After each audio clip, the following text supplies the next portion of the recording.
All right. Hello to all of our viewers at home, and hello to our BC correspondent, Drea Humphrey. I'm Mary Ugolini, and you're joining our daily Roundup, our live stream, where we dissect the news of the day and top headlines of the day. So, I guess to remind everybody who might not be aware, today is Thursday, August the 24th. I can't believe it. Already August is nearing the end. And if you do the school thing, kids will be back to school in no time. I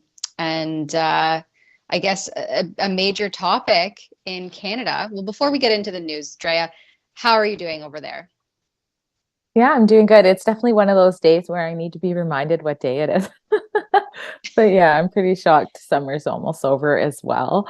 And for anybody new to the Daily Roundup, you should know that you can be a part of this show with us. We go over some pretty interesting current events of today's times. And then you have the option on some of the free speech platforms like Rumble and Odyssey to do a live chat there. I think it's called a Rumble rant, maybe on Rumble. And with a donation of $5 US or more, we do our very best to get through all of the comments that you do so you become a part of the show. And sometimes you guys add information that, we didn't know.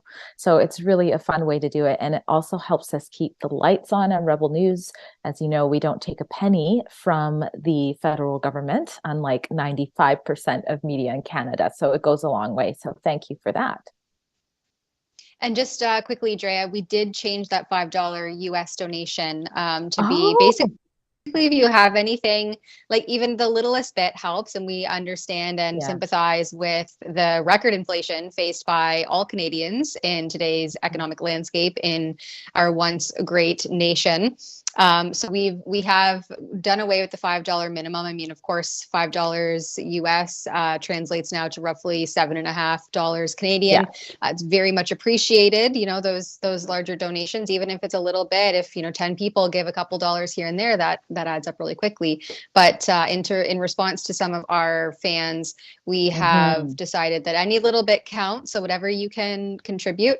And of course, if you have something that's newsworthy and noteworthy to say, then by all Yeah. means, we will read it on screen because, yeah, Drea, as you said, we don't pretend to be these purveyors of information. We don't pretend to be the be all, end all, know all of everything. And so if you have a tip or a trick or something that you just want to share with us, your anecdotal experience or otherwise, that's a great way to have that kind of conversation through a screen with us and get some feedback and commentary. So thank you to everybody who does that because, yeah, as Drea mentioned, we don't take handouts from the government. And so we can still continue to speak that truth to power because we don't have to worry about biting the hand that feeds, so to speak. And so our supporters, our viewers, and our donors are who we listen to most, not the government and whatever political flavor of the day they want us to amplify on their behalf, unlike some mainstream media outlets that you see happening in and around this country today. So first and foremost, we see, well, Canada's on fire, really. Like there's no beating around that bush. The Western Canada is largely engulfed in flames, and in that climate alarmism narrative that goes along with Canada being on fire from the Justin Trudeau Liberals, we see just yesterday our Deputy Prime Minister Chrystia Freeland, also the Finance Minister. She's prancing around, of course, giving climate talks in her fossil fuel powered ways of transportation. And we have a little clip to share with you because she actually received a speeding ticket while she was on this climate alarmism tour, where she says, she acknowledges that she was driving too fast and she won't do it again, apparently. Sure. I'm wondering what your reaction is to the leak about your speeding ticket, and do you have concerns about the fact that was leaked publicly? So look, I did get a speeding ticket driving between Grand Prairie and Peace River. I was driving too fast, and I won't do it again. You get one question, right? Like these journalists, the thing is, okay, this is, let's point it out. Let's ask her about this. But I don't know if I would waste my question on something like, hey, you got a speeding ticket. Can you confirm or deny? Well, and she also asked, are you concerned that it was leaked publicly? So we should say it was leaked to the counter signal.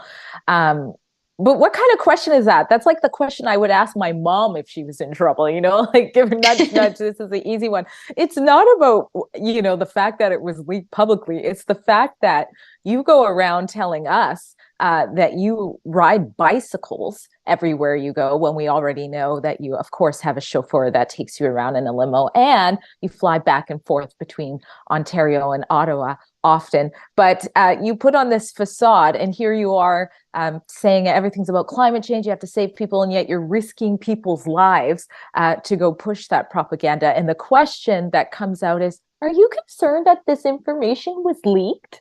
It's horrible.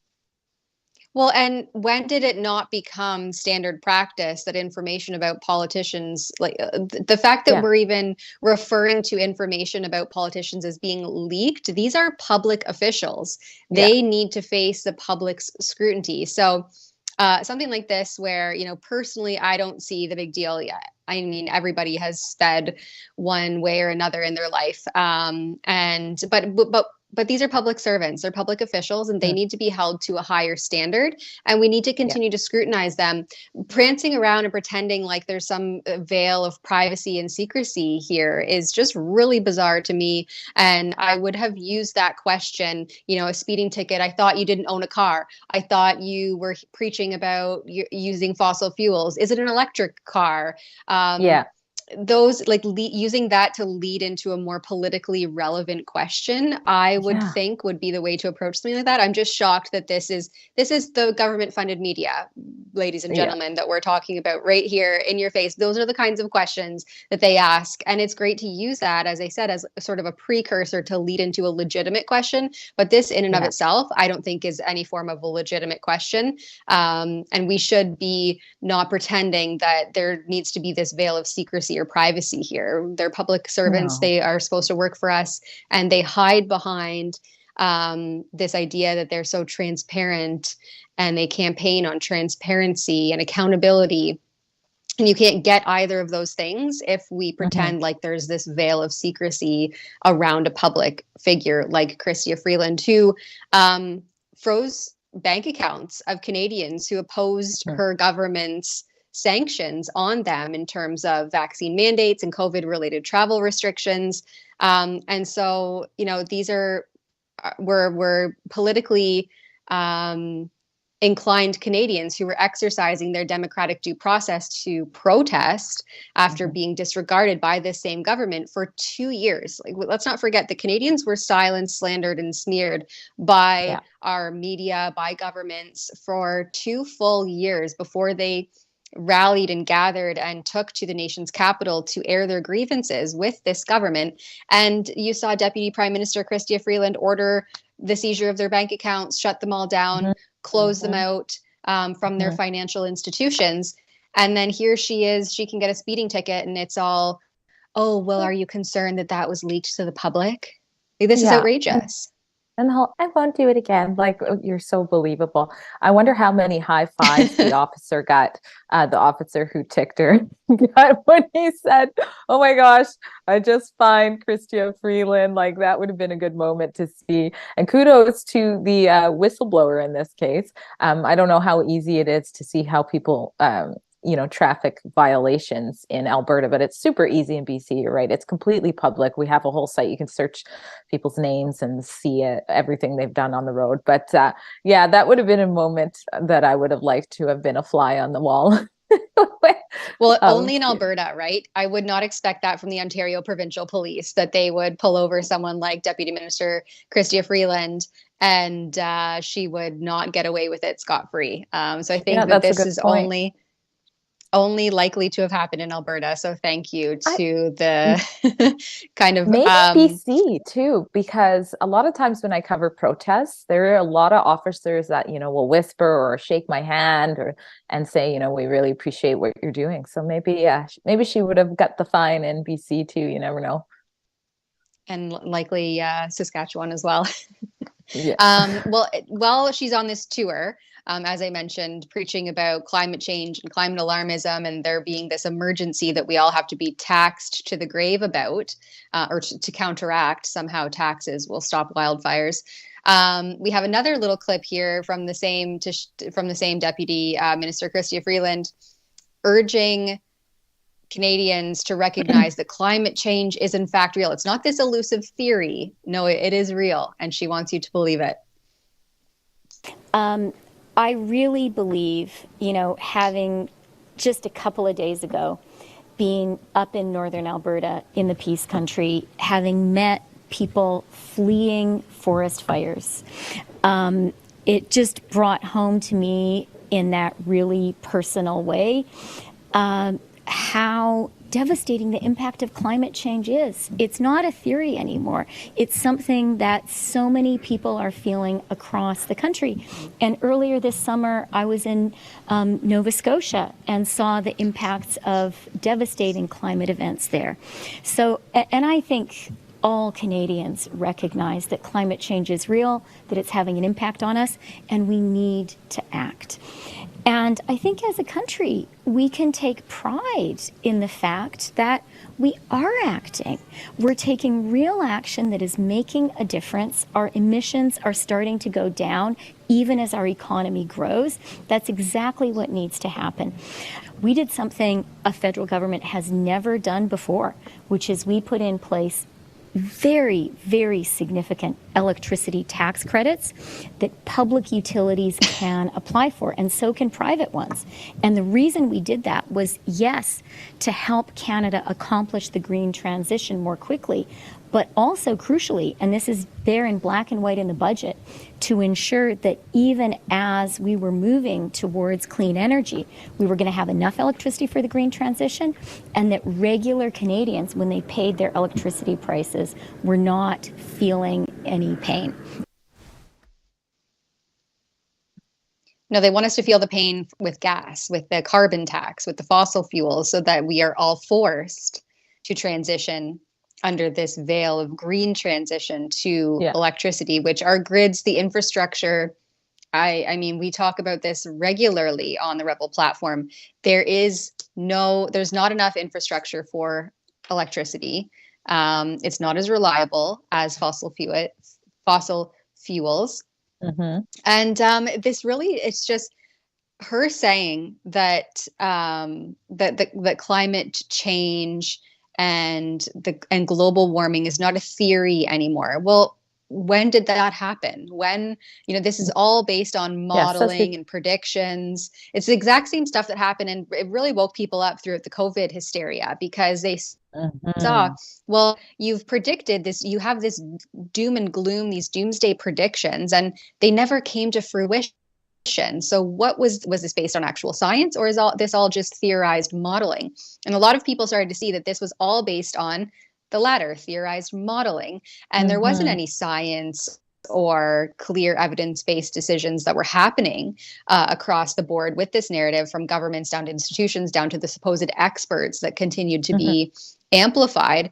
So the same thing is very much happening with this climate alarmism. This is all based on theory. It's all based on modeling. It's all doom and gloom. I mean, I'm old enough to remember peak oil. We were supposed to run out of oil. I think it was in the year 2000 or after.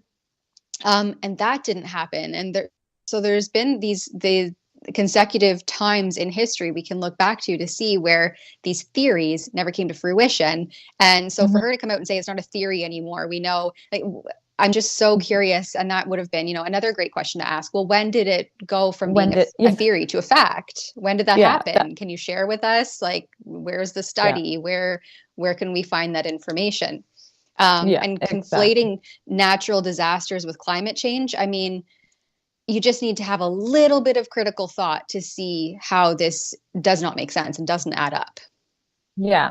And it reminds me a little bit of the play on words. People know that the climate changes. It's the alarmism and not looking at the full picture of how it can be similar back in 50 years ago as it is now, and things like that. And it reminds me of the COVID, when they would say, they would always say anybody who critiqued the measures or whatever thinks that there is no virus going around. And sure, there was a small amount who didn't, but most people were like, no, we just think that natural immunity works and things like that. So they totally dismiss it.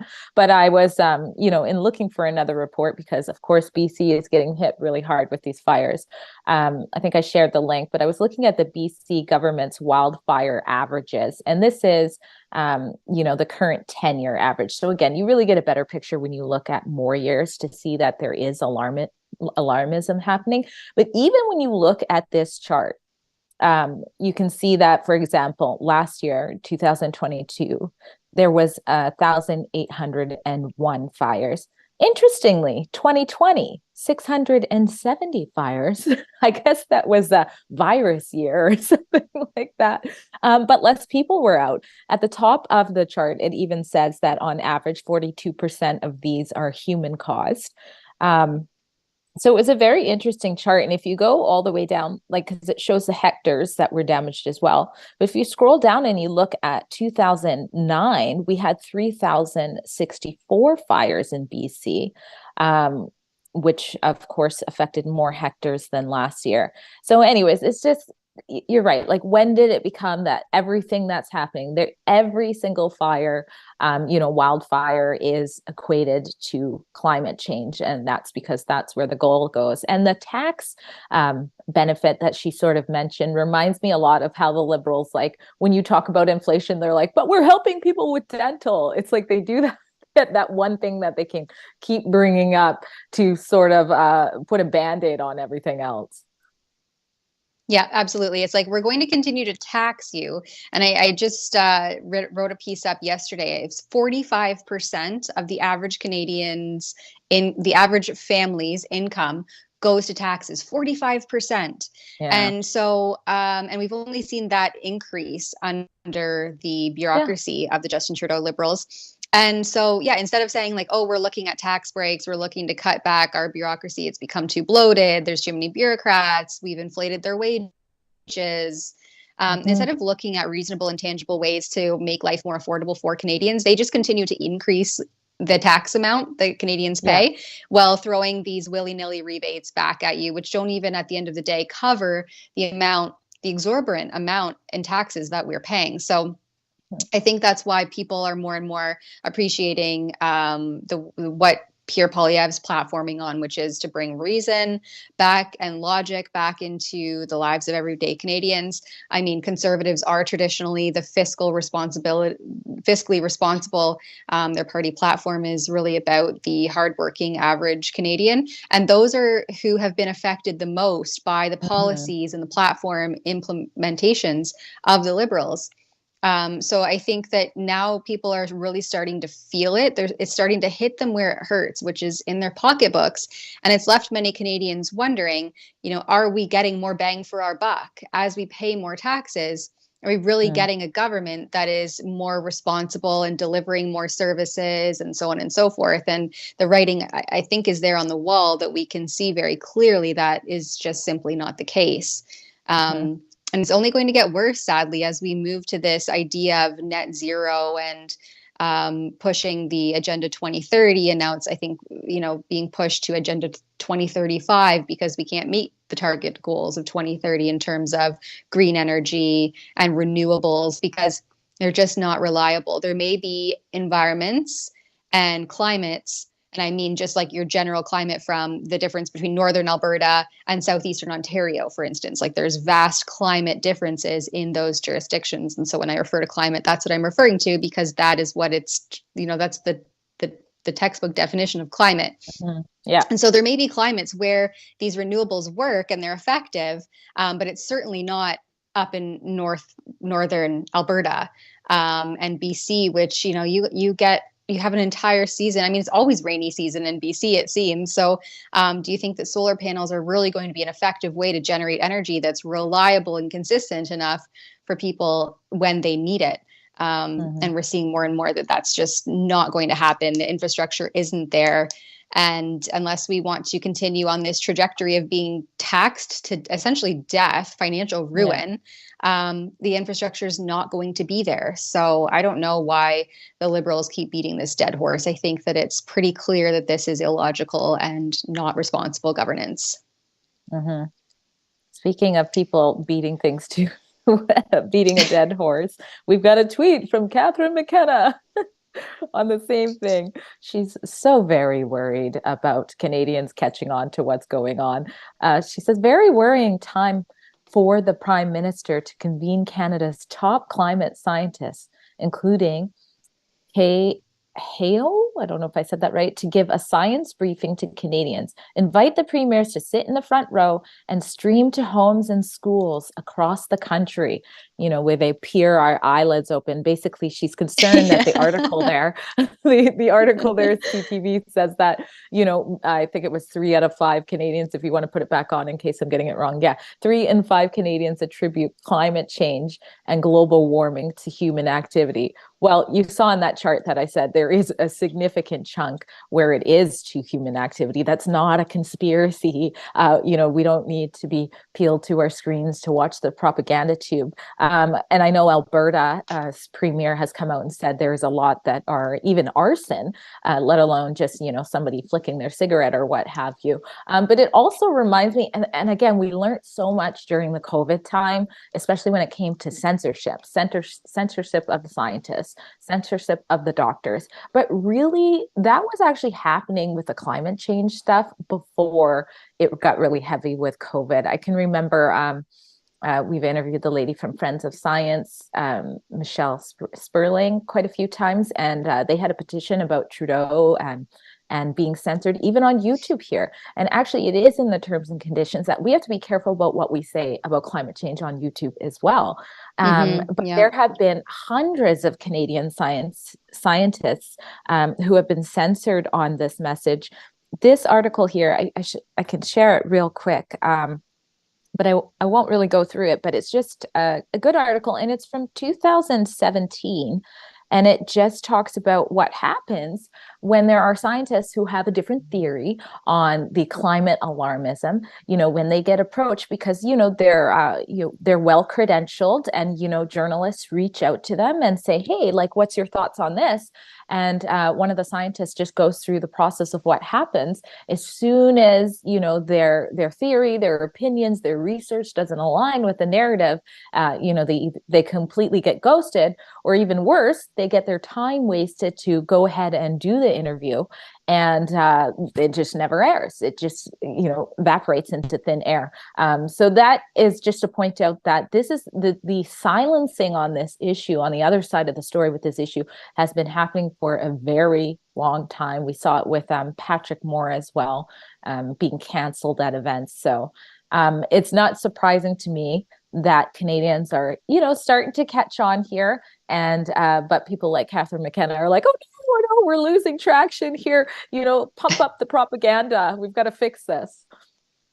Well, yeah, exactly. I was going to say the way I read that tweet is just propaganda, propaganda, propaganda. Let's make sure that as Canadians, 60% of them, so 3 in 5 roughly, as they're agreeing with the government that this is a human made phenomenon, let's hit them with the propaganda so that we get those numbers boosted right up. We need everybody agreeing that this is a man-made thing and that we have to increase the taxes to deal with it.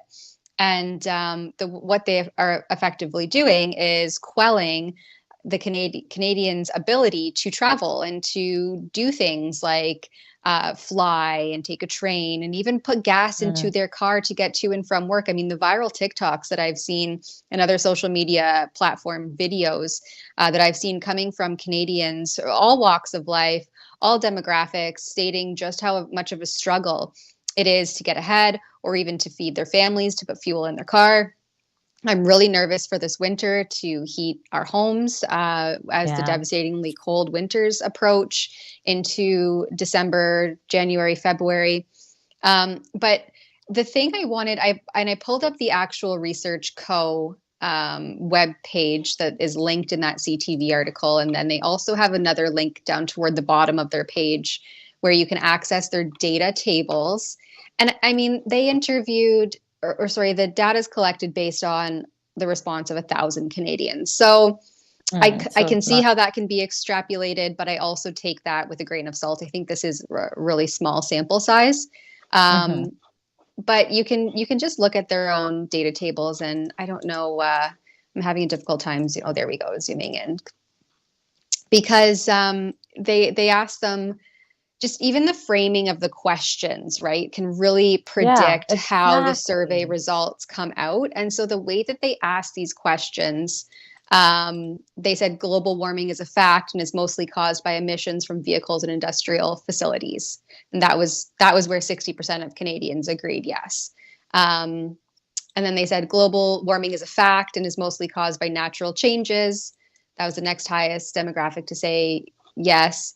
And then global warming is a theory that has not yet been proven or not sure. So you can kind of, I always urge people, and I know that this has been deemed, far right extremism, but to do your own research, right? To just simply like, if there's a link there, and I've noticed lately with mainstream media, they used to just say sources say, or they'd say report by so-and-so, and you'd have to go and search it out for yourself. And now I've noticed more and more that they're starting to actually link back to their sources and link those reports, so you don't have to go and do that work for yourself. It's all easy to access there. But yeah, I would always urge people to go and check that, right? Fact check the media and what they're telling you, and make sure that they haven't spun it in a way that fits their narrative.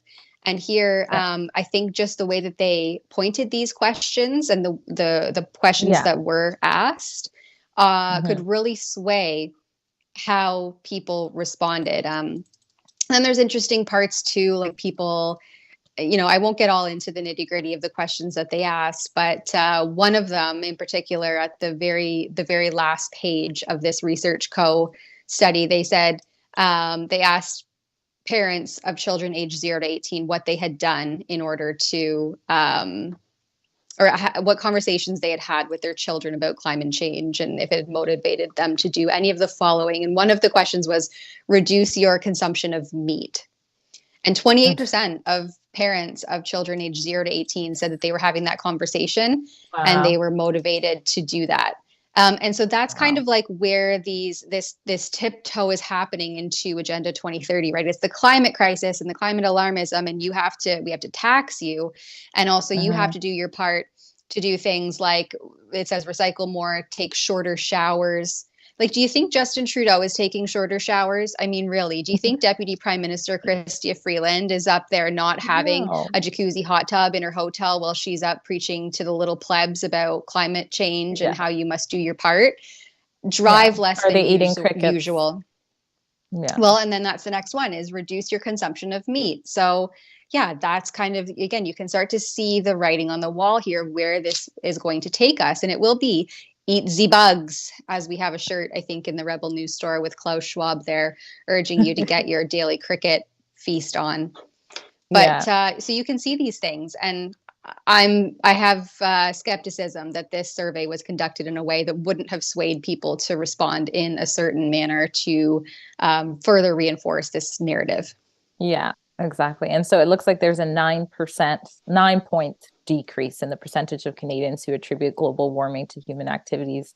And interesting, one thing they say is was about the Conservative Party.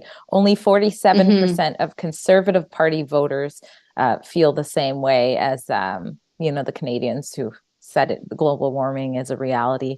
But again, you're right. It's the way the question is. Like, you might agree with some of it, but not all of it. So you have to go one way or the other. And the kids are affected.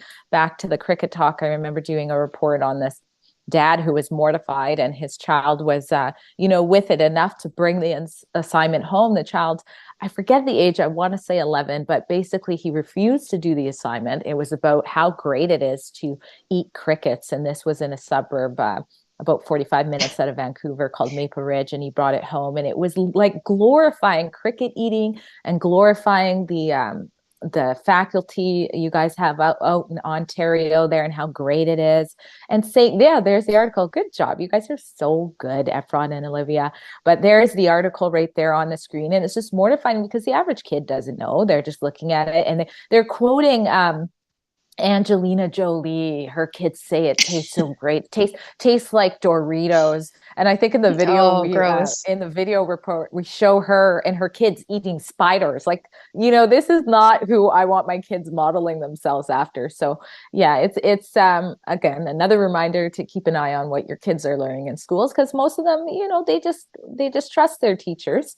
Yes. And just kind of go with the flow. So yeah.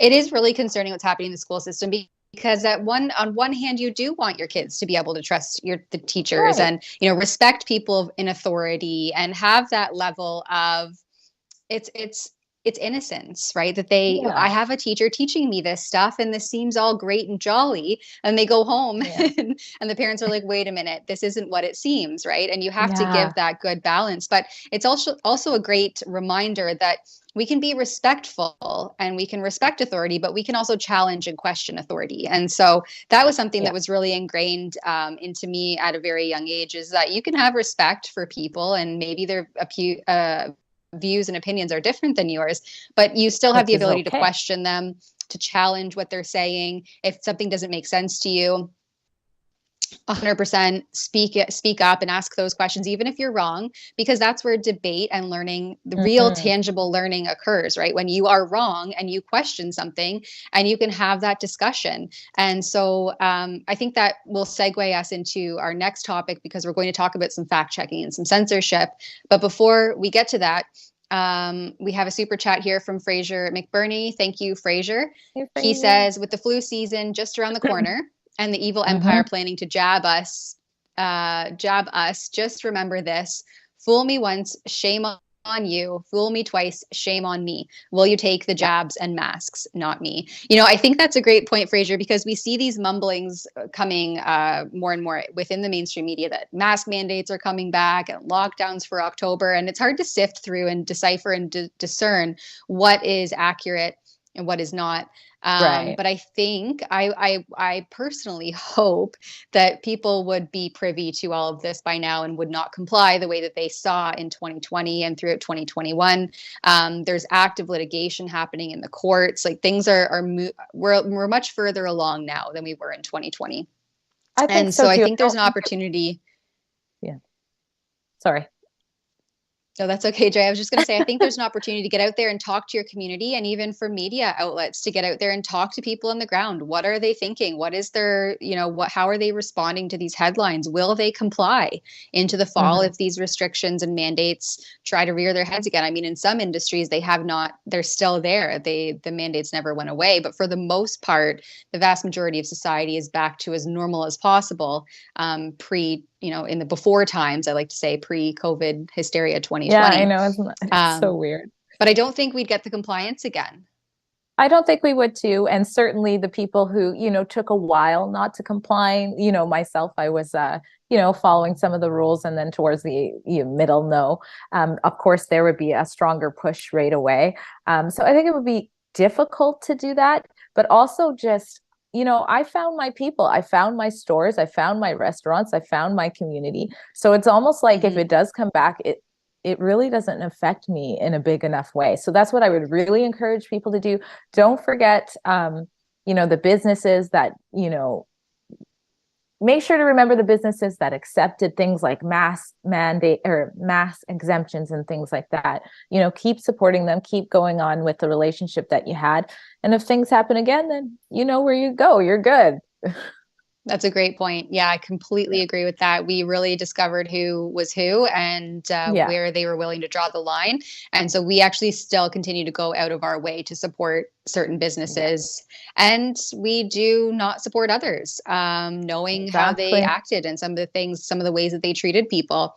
I can't get behind a business that operates like that. I haven't been back to Starbucks for years. Not to say they should be canceled, but money speaks, right? Money talks. And so we like to make sure that we talk with our dollars. Anyway, we'll go to a quick ad break, and then we'll come back to talk about more censorship and fact checking.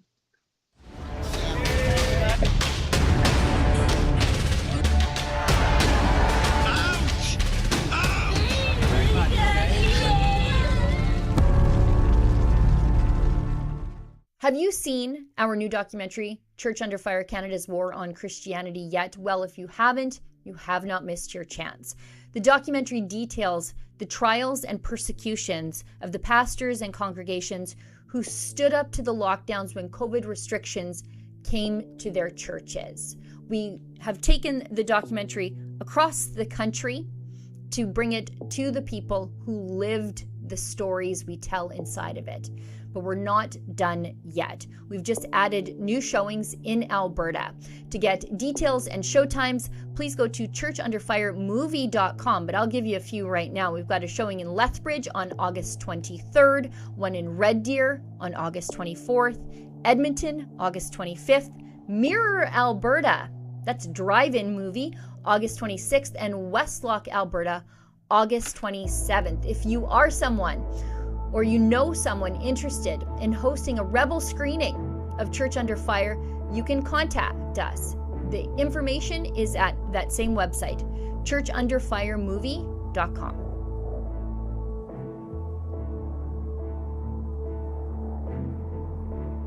We're facing an imminent threat. A planned blackout of all news content in Canada is coming to Facebook and Instagram, threatening to silence Rebel News and those who depend on us for the other side of the story. The cause? Well, Justin Trudeau's new censorship law, Bill C-18, which demands social media companies pay news outlets for the news stories their users share on the platform. It's a shakedown and a desperate attempt to keep the mainstream media afloat. It seems the billions in taxpayer subsidies just aren't enough to keep the country's propagandists in business. But Meta, Facebook's parent company, has chosen to block Canadian news content rather than comply, Rebel News included. Many have already lost their ability to access our Facebook and Instagram pages. The blackout will soon affect every user in Canada. But fear not, we have had a plan to protect your access to our news content.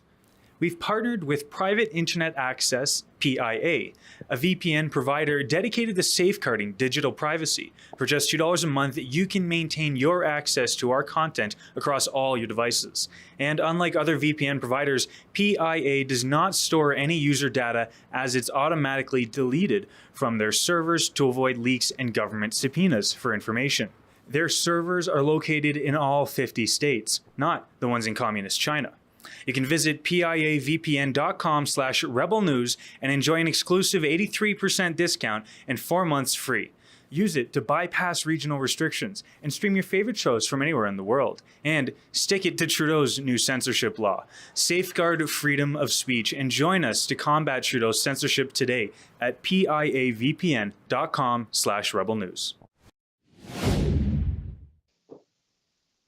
Such an exciting partnership. And also, I want to reiterate that if you're in and around the Red Deer area, the documentary screening is happening at the at Carnival Cinemas tonight, 6 p.m. And then tomorrow they'll be in Edmonton. And then the following day, Saturday, we'll be at the Whistle Stop in Mirror, Alberta. And then Westlock, Alberta. So there's a whole bunch of different locations over the coming days to check out. Really exciting stuff for Alberta. And we're so excited to be there. I think Lethbridge last night was sold out. So just a reminder too, if you're waiting, you're not sure, you haven't got your tickets yet, I would say head on over there and scoop them up before they're gone, because I believe all of the screenings, apart from maybe one, and I could be getting confused with the Tamara Leach book signing tour because we have both kind of happening at the same time, but the vast majority of these screenings, if not all of them, have been selling out, which is really great to see. It's always amazing to connect with everybody in person, because we get censored online. Oh, sorry. There's a little bit of a delay in case people are like, Drea is so rude. She keeps interrupting Tamara. It sounds like it's done for me, but I was just going to say, in the BC, it was definitely sold out for the screening, and there was people saying, can I still get in? And it's a must see. Even if you're not a Christian, you're going to want to see this, because it really does show just how far Canada fell, and hopefully and possibly is continuing to fall when it comes to an important freedom, like freedom of religion, which also means the freedom to not have a religion. You're not forced to have a religion here too. So it's definitely really well done film. And that includes, I guess, also the freedom to not comply with the religion of COVIDia, which is what many COVID hysterics have kind of coined, that whole unfolding, that people who were just so keen on complying and wanted the iron fist of the government and health, the health units to come down on anybody who, yeah, exactly. So here in Canada, one of the very first people to speak out in favor of upholding free speech, or in Canada, we have freedom of expression, which is kind of the umbrella for things like freedom of speech and freedom of thought, so on and so forth. And recently, so that's thought leader Jordan Peterson, and he's been speaking out against this stuff since, I don't know, 2015, 2016, maybe even earlier than that. But just yesterday, an Ontario court has dismissed his request for a judicial review of a re-education order. So Jordan Peterson is governed essentially as a clinical psychologist by the College of Psychologists of Ontario, and there was I think about 100 or so complaints launched against him to his regulator. He's not practicing currently, but he is still licensed. And so roughly 100, maybe 200 complaints were launched against him over tweets he was making or social media posts that went against, talked about things like overpopulation, transgenderism, environmentalism, and then, of course, COVID-19. But the funny thing here is that none of these people were his patients. As I mentioned, he's not practicing. He's not a practicing clinical psychologist, but he is a licensed clinical psychologist. So he is still falls under the jurisdiction of this college, this regulator. And so in response to these complaints, he was ordered to undergo re-education training from this chosen puppet from the college wanted to re-educate Peterson. And so he tried to appeal and fight this decision. And then just yesterday, he was ordered by an Ontario court to pay $25,000 in legal costs to the CPO as part of the ruling.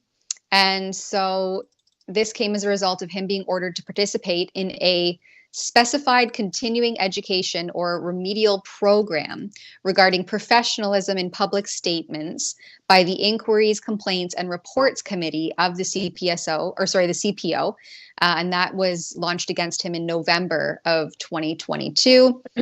It's the article here that was written by our chief editor, Sheila Gunn-Reid, says a series of complaints have been formally filed and tweeted at the CPO regarding Peterson's statements. And she explains a little bit about the ruling by the Ontario Superior Court, Justice Backhouse, Shabas, and Krawchenko. Sorry if I butchered any of those. Obviously, Peterson refused to sign this undertaking placed on him by his regulator, and was prepared to vigorously defend his rights and free expression. And so, unfortunately, the court has ruled in favor of the CPO. And so we're not sure yet what Peterson's next steps will be, but we have this page, savepeterson.com, where you can call or email the college to offer up your support of what Jordan Peterson stands for, which is quite literally just freedom of expression, the ability to express your thoughts and your words in a way that is obviously respectful, but some have, contorted and spun into being somehow violent or suppressive.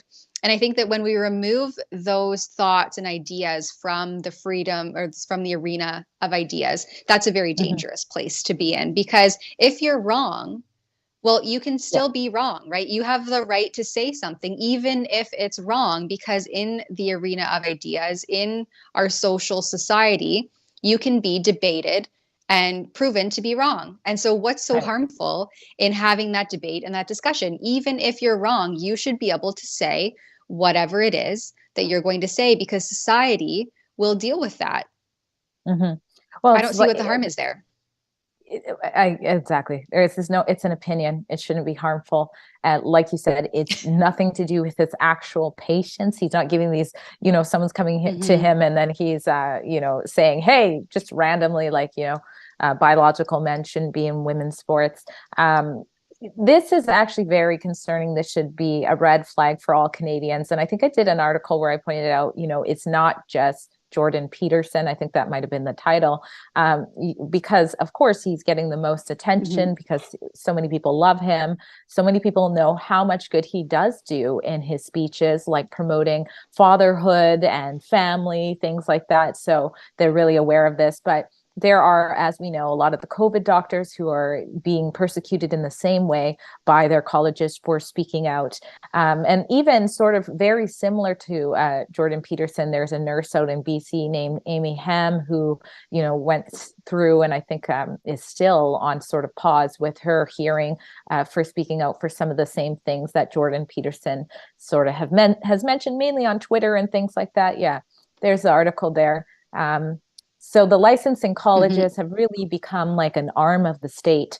And when it's wrong, you better watch out. You're going to be threatened $25,000 now. Thankfully, of course, Jordan Peterson can pay that.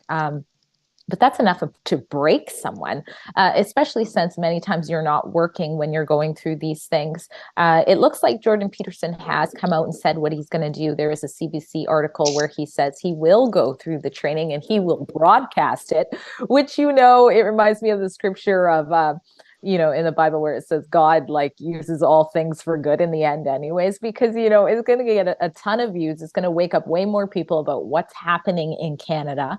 The US is already mortified looking at some of the things that's happening over here. So you're going to have a lot of attention on this, unlike some of, the smaller or less known people who have been suffering similar things as Peterson. And you mentioned 100 complaints. There's a tweet from Dr. Jordan Peterson that says it was 13 complaints in the last 6 years about his ideas and opinions. So I'm not sure what the difference is there. So he says 75,000 signatures and counting on this petition calling on the Ontario College of Psychologists to abandon their forced re-education plans versus 13 complaints in the last 6 years about my ideas and opinions. What say you? To the CPO or CP Ontario Protected, so his college. But it's just I'm very interested to see what the broadcast will be. What will this re-education training look like, especially when it's going up against such a brilliant mind? I don't know if anybody's ever seen some of the beginning interviews that were done with Dr. Peterson when he was refusing in Canada to use pronouns. Basically, I think they were the zer pronouns that he was being told as a professor he had to do, and he was like, "Yeah, no, that's not English. I'm not going to do that." And he was having really good debates. The students were coming out and debating and tossing ideas and things like that. And there's this one interview. I'm sure there was more than one, and I wish I could remember what news it was, but they kind of have him up there and a trans professor, and I think they really thought they were going to take him down, and he just blew them out of the water with his, of course, wise and smart remarks. That might be it. It's been a while since I've seen it. I think that is it. But I think this is going to be another one of those episodes where, it might cost $25,000, but it's in the end, it's going to do more good than harm for people really being aware of how bad censorship and threatening to professionals who speak out has become.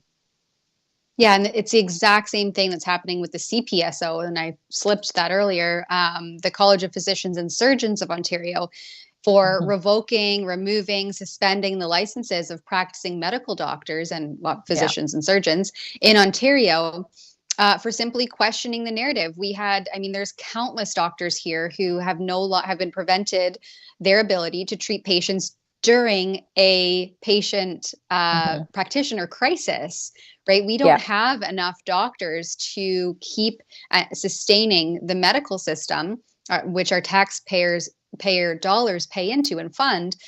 Doctors like Dr. Patrick Phillips, Dr. Mark Trosey, Dr. Crystal Lutchq, and there are more and more that grow, Dr. Apgar Khan.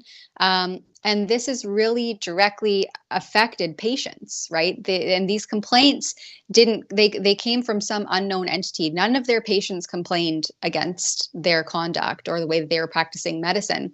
This came from their administration in the hospitals that they were working in the emergency departments of, or otherwise, when the CPSO really compelled their speech, right? The CPSO put out very generalized, threatening statements throughout the COVID hysteria that basically told doctors that you have to enforce and relay the public health measures as they are without question. And if you question, well, then there will be repercussions for your license. And we saw that play out in real time. These doctors have had their licenses stripped and removed, and their ability to practice medicine and deliver direct patient care has been completely decimated as a result. Excuse me, as a result. So this isn't, as you say, exclusive to Peterson. And it really could set a good precedence for all of those other colleges who are acting similarly to the CPO. And thank you for clarifying. I think it was one of Peterson's tweets when this originally happened that I'm recalling in my memory bank about 100 complaints. But yeah, it could have been whittled down to 13 now, because maybe the vast majority of them were just like random anonymous accounts. And through scrutinizing this ruling and this unfolding, they've determined that a bunch of them were irrelevant or just anonymous bots. So they've whittled it down to apparently 13. Yeah. And just so real maybe quick, that's what happened. and just real quick to talk about what you said with the censorship. Same thing out here in BC. The colleges have stripped license away from, I would call them heroes during the COVID propaganda time. But this one link is from a pastor, sorry, so much persecution going on, from a doctor out your way, Dr. Patrick Phillips. I know you've interviewed him, so have I. But he does a tweet. I shared it, if we can show it. But he says, if you told me 3 years ago when I was a downtown Toronto condo dwelling doctor, you will be unemployed living in a 2-room off-grid cabin where you slaughter and butcher your own meat, I would have called you insane. Crazy how our lives can change. So, there's one of the doctors right there. So. Yeah. And well, it was only through one of Rebel's investigations, and this was specific to a case launched by Avi Yamini, our Australian correspondent, where we discovered that there is this like sort of secret underground fact-checking industry. So they just put up an article, well, it's Australia time, so I guess that happened throughout the night last night, where Avi and Ezra, they're together currently in New Zealand. And so they got together and they're discussing this secret agreement. And so through access to information, requests, documents, and this court challenge launched by Rebel News' Avi Yamini, they have discovered that there is a major hidden agreements uncovered thanks to the legal proceeding launched against RMIT Fact Lab. And so they have essentially partnered with Meta, so Facebook and Instagram's parent company, to provide a quota-based commercial pact or agreement worth up to $500,000 per year. And I think it's about the 1 minute and 30-second mark in that interview. Maybe we can just play a couple minutes there where Ezra starts to talk about it. I think it's about 1:20 maybe is where they get into the more detailed description of the case. View, and that maybe New Zealanders themselves have a variety of views. And that's the Rebels' motto, telling the other side of the story. So I'm really glad you're here, and I'm thrilled to be here. I've never been to New Zealand before. It's great. Yeah, it's North Korea's not a bad place. But look, what I'm really... When I touched down, we had another victory at the same time, and that's why we're really doing this video, because when we touched down, I saw that what essentially was revealed through our case against the fact checkers in Australia, that confidential agreement finally went viral and is getting the attention it deserves. So I guess it's almost part of the same broader issue of censorship and shutting down free speech. What's your reaction to now seeing that our supporters essentially ended up, this is potentially the beginning of the end of RMIT and those fact checkers and their control that they've held till now? Yeah, I mean, I don't like to say that they're the fact checkers because we're all fact checkers. You fact check governments all the time. We do access to information documents. We scrum politicians and ask them questions. You are a walking fact checker. And by the way, your viewers are your fact checkers. We're all fact checkers because we can all think for ourselves. But these official fact checkers pretend to be above the fray. They pretend to be some magical priests that have the only access to the truth with a capital T. But they're just like you and me. They're people with their own opinions, but they don't want to debate you and me, so they want to censor you and me. And what's so gross is that Facebook has had a contract with them, and it was a secret contract. Imagine that. You're in the business of transparency and communications and free speech, but you have a secret contract with, they call themselves fact checkers, but they're really censors for the regime. And it was only because you took a stand against the unethical fact checkers that Facebook hired from RMIT that we were able to smoke out that agreement and make them release it to the public. And good for Rukshan Fernando for finding that in the court and publishing it. And now, holy moly, has that taken on a life of itself. I see Sky News Australia has just gone running with it. I hope you're right. I hope it marks the beginning of the end for these secretive, this club of people who think they know better than you and me, but will never debate you and me, but want to censor you and me. So good on you, and good on the viewers who chipped in to get. Yeah, so there you have it. Exactly what I was saying there. Like, why can't we have a debate, have a discussion, this need for censorship? And obviously there's big bucks, right? That's been uncovered here. It's big money to censor people who disagree with and threaten your narrative, which you will arguably capitalize and profit off of. That's what we're seeing happening also with the green energy and eating the bugs.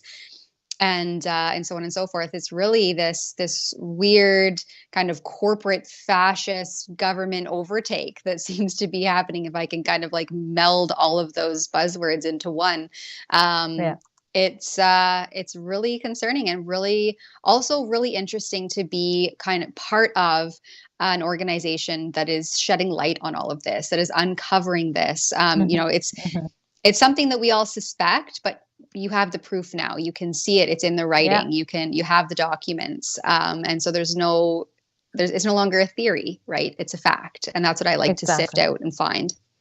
And I like what Ezra said there too, is that, you know, you who are watching, you're also our fact checkers, you know, don't get lazy. You know, we assume that you like us, perhaps we're your favorite news organization, but, you know, even make sure you're fact checking what we say too, right? You want to just don't let your guard down and make sure you're being informed properly.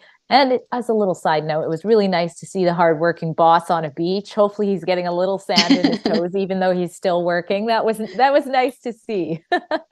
Yeah, absolutely. Yeah.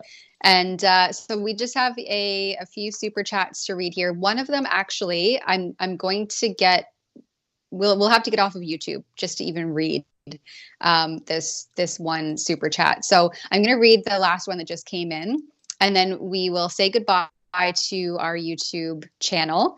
We'll switch over to those other platforms that don't have these heavy-handed community standards, arguably because they're working in conjunction with fact checkers and giving them a hefty dollar to enforce their arbitrary and ambiguously worded rules. But YouTube has those arbitrary and ambiguous rules. I think it was last week or the week before they changed. Every month they update them. And so the most recent update is very broad and far-reaching, has implications for any sort of health misinformation that you may be found to be spreading. So I'll read this just in time for the and then we'll say bye to our. Of course, right? Yeah, just in time to line up for your seasonal COVID jab. AMT60 gives $5. The CPSO won't allow doctors to write mask or vax exemptions without risking their licenses. Yes, that was part of the compelled speech that they placed on doctors with one of their policies instituted onto all of their doctors throughout the COVID narrative.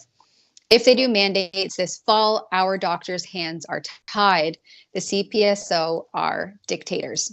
Yeah. You know, I was trying to find, I believe it was in the 1980s. I've hyperlinked it somewhere in one of my reports because it's very hard to find.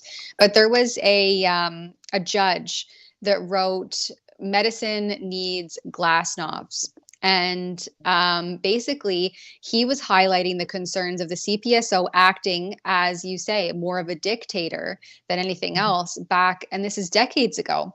So I'm going to see if I can find that and pull that up. I don't know, Dre, if you have a comment there to give about doctors being able to write exemptions there. Just maybe I'll try to dig that up quickly here. Well, I can just show it on think screen. off the top of my head, a BC doctor, Dr. Stephen Malthouse, was, he lost his license for being accused of, doing exemptions. In British Columbia, all exemptions had to go through Dr. Bonnie Henry. She's not your doctor. She's not your family doctor. She doesn't even know you by name. And through some of the court cases that I covered, it was brutal. If you got injured from the vaccine and obviously couldn't take the second vaccine, it took months, if you even got the exemption from her. And it was this piece of paper. So you would go and you would try to, maybe go to a movie or whatever it was, a restaurant, and you pull out this little piece of paper from Bonnie Henry. Well, of course, the people at the door don't even believe you because they've been under the impression that there is no such thing as an exemption for these vaccines, number one. And who are they to know whether or not it's an official provincial notice? So it was so degrading, so dehumanizing. You've been maimed. I don't even know if I can finish that sentence, but you've had something happen to you, and now you have to talk to some snotty nose 16-year-old to convince them that you're not lying to get into this restaurant. Brutal. Yeah, it's absolutely absurd, and it really deflects the enforcement onto people who are, way below the pay scale of anybody who should be enforcing such a thing. So I found this article. It's by Justice Michael Code, and it was from September of 2001. So I was just 2 decades off. No big deal. It comes from an article that I wrote. We can go back to that in a minute. But anyway, basically, it's just highlighting the shortfallings of the college and this stranglehold that it has on medicine and how they interfere with a physician's ability to provide direct patient care, right? You don't want what I've previously heard as cookie cutter medicine. And so what the college seems to be doing more and more of is cookie cutter medicine being really meddled by the pharmaceutical lobby instead of making specific, tailored, individualized choices and evidence-based care for an individual patient. So this was really highlighted, and I don't know, the report itself is 60, 70 plus pages long. So it's a lengthy read, but I think it's really important that we go back and we look at the fact that all of this was brought forward and brought to the attention of Ontarians. This is specific to Ontario. Back in 2001, and nothing has changed. It's only gotten worse, especially throughout the COVID narrative. And I linked to it in a June 2023 article about Patrick Phillips, principled Ontario physician, has medical license revoked after standing up to the COVID regime. And so that's really like kind of the nail in the coffin of what happened to Dr. Patrick Phillips. And the whole article goes through that. There's I include down about halfway through the page tweet. There's the CPSO when they compelled physicians to conduct themselves and speak in a certain manner. It's just down a little bit further. You'll see a screenshot from the CPSO itself. There it is there. So you can see all of the facts are there, right? You can go back in and see for yourself that what I'm saying in this article is backed up by the screenshot from CPSO, from their very own website.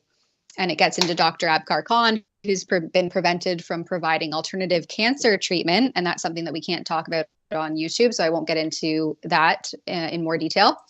But I highlight here, it's a decades-old issue as published by Justice Michael Code, and so on and so forth. There's tons of hyperlinks in there. I always try to do that in my reports, just to, if anybody who wants to dig further can go and do your own research, even though the Canadian Institute for Health Research, the CIHR, actually called this like far-right misinformation to tell people to go and do their own research. So it's such a backwards, bizarro world that we live in.